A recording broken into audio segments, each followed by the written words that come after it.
Okay, so welcome back again. It's day 39. Today we'll be solving this longest duplicate substring.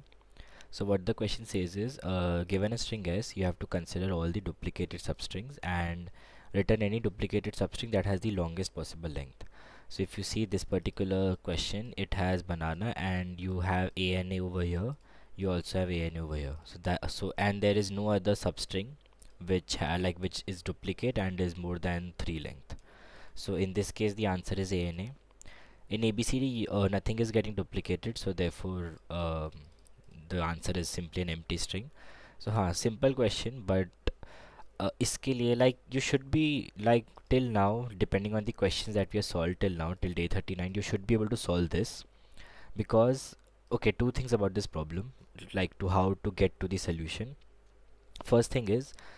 जब कोई भी question में as we know longest आता है maximum आता है we would first like the easy approach that we would think is binary search right then second we would go to DP and all that तो यहाँ पे longest बोला है तो ऑब्वियसली वुड थिंक दैट अभी duplicated substring पूछा है so if there exist a substring which is duplicate of length 4 then obviously there is substring which is duplicate of length 3 also तो जब भी ऐसा एक रिलेशन मिल जाता है लाइक देयरफॉर फिर 4 3 2 1 all the duplicate substrings are available if there is a duplicate substring of length 4 तो जब भी ऐसा रिलेशन तुम्हें मिल जाता है therefore you have to check कि therefore this is a binary search problem right क्योंकि फिर you can run your low bound right bound उसके साथ तुम खेल सकते हो सो तो ये जब बाइनरी सर्च पे प्रॉब्लम कन्वर्ट हो जाता है ना it becomes very simple because now you have the length now what you would be checking is given the length is it pause like does this string have a substring of that length जो duplicate है so does that कोई भी ऐसा substring है जो length इतना L का है and it duplicates itself all you have to do is check that because we have now given you the length and if it's possible you will play with your left and right bounds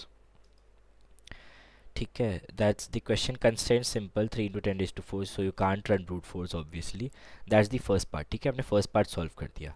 now the second part comes कि given this banana वाला string हाँ बनाना वाला string how would you compare the substrings like अगर मैं तुम्हें बोलूँ कि मुझे कंपेयर करके दे कि बी ए एन और n we have length fix right तो obviously I would be comparing only substrings of length 3 4 जो भी है like whatever the value of the length is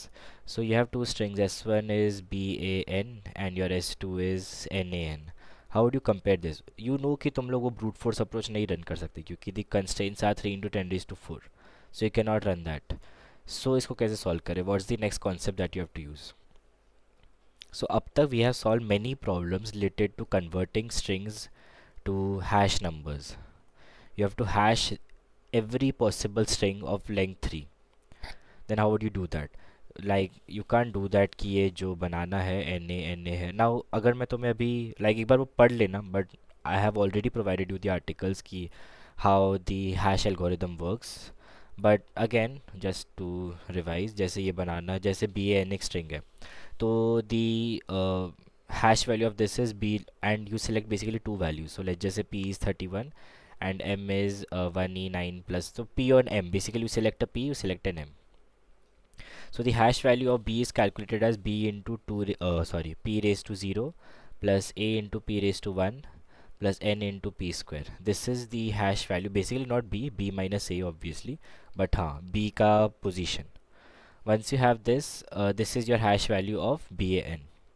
and you would in the end mod this with m भी भाई तुम बीच में mod करते रहोगे so ये वाला value mod with m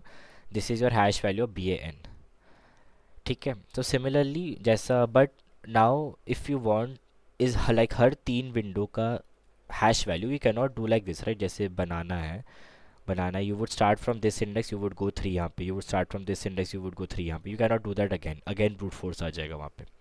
सो तुम्हें हैश कैलकुलेट करना है but you have to roll your hash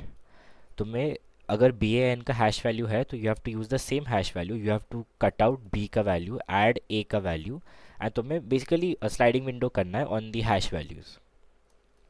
that is the second approach rolling hash which you have to apply in this particular question like तुमने एक बार confirm कर लिया कि मुझे ये वाला लेंथ चेक करना है यू वो नाउ स्टार्ट विद वो नाउ अभी हम इसमें ये कैसे सॉल्व करें जैसे बनाना है ठीक है इनिशियल तुम स्टार्ट ये तुम और दो चीज़ होती है अगर स्ट्रिंग जो मैंने अभी तुम्हें बी ए एन बताया, मैंने b into p raise to zero किया, a into p raise to one किया, that's not always necessary, but you have to stick with a proper rule. तो पूरे क्वेश्चन में what we are doing is we are starting from right, तो n into p raise to zero plus A into p raise to one plus b into p square. ठीक है, this is what we are doing. Why we are doing this? क्योंकि अभी वो तुम्हें पता चल जाएगा, क्योंकि मेरे लिए थोड़ा ईजी है कैलकुलेशन करना फिर। तो सपोज़ बी ए एन का मैंने निकाल दिया, बी ए एन का वैल्यू आया B into two square plus A into two raise to one plus N into two raise to zero. अभी इसी वैल्यू को मैं ए एन ए कैसे कैलकुलेट करूँ? तो मेरे पास ये वैल्यू है, टू है राइट, तो I would subtract B into two square यहाँ से, ईजी है करने के लिए राइट। आई वुड ऐड ये जो नया ए आया है, simply I would just add N A because two into zero is nothing, so I would simply add N A. Therefore तुम्हें ए एन ए का वैल्यू मिल गया। अगेन तुम्हें अभी एन ए एन का वैल्यू कैलकुलेट करना है। What you would do is, अभी ए n ए का वैल्यू क्या आया था, ए एन ए का वैल्यू क्या आ गया होगा, a into, sorry one more thing, जब तूने b into two square like subtract कर दिया, तुम्हारे पास इसके बाद क्या बचा? ठीक है, अभी भी हम ए एन ए का कैलकुलेट करें, ठीक है, एक स्टेप बच गया, sorry. So A into two raise to one plus N into two raise to zero बच गया। पूरे को you would multiply with two which is basically your P. मैंने यहाँ, हाँ, पूरे क्वेश्चन में मैंने p is equals to two assume करके रखा है, ठीक है।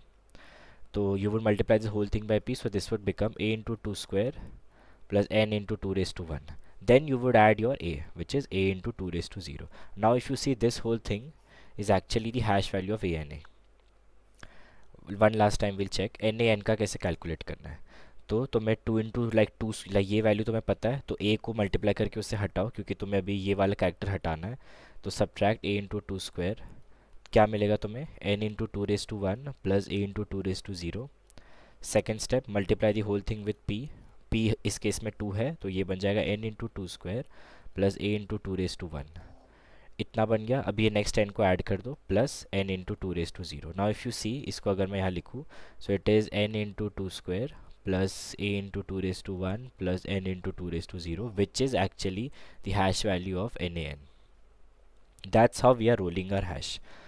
इतना हो गया तो फिर there is nothing much left. फिर तुम बस कंपेयर कर सकते हो कि लाइक अगर सपोज़, अगर ठीक है ऐसा कुछ आया, जैसे बनाना वाले केस में क्या होगा, बनाना वाले केस में क्या होगा, यहाँ पर एक हैश वैल्यू आएगा ए एन ए का, फिर यहाँ पे वापस ए एन ए आएगा।